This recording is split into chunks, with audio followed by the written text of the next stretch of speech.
Starnick. I am the Manager of Business Development for the UBC Engineering Co-op program. Hi everyone, I'm Lily. I'm one of the co-op coordinators at the Engineering Co-op program, and I work specifically with manufacturing students. Our co-op program has approximately 4,500 active employers within our co-op portfolio.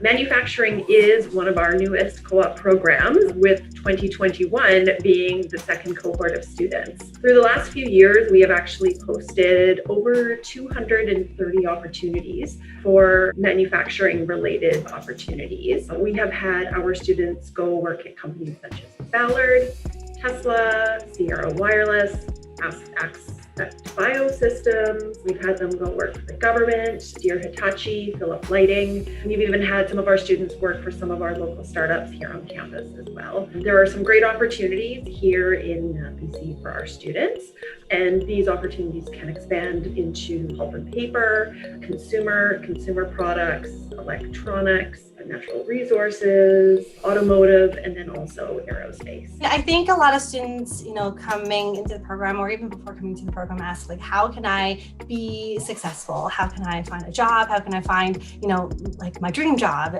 eventually as well? And I think really it's about taking very basic preliminary steps that set you up and prepare you for your job search. A lot of it comes down to really the basics, managing your time well, knowing which avenues to look for, knowing also how to leverage your own personal networks, knowing how to talk about your own experiences and your own skills and advantages that you can bring for an employer. Try something new. Maybe it doesn't have the manufacturing word in the job title, but it doesn't mean it's not going to be a good experience. One thing that stands out is that or anytime when I hear from a student on what their favorite work term was, it was always the one that surprised them. It was the job that they weren't sure they wanted to take, or they didn't want to relocate for, weren't sure about the industry. And it's really cool to see all our students progress and learn about themselves as they take the core program.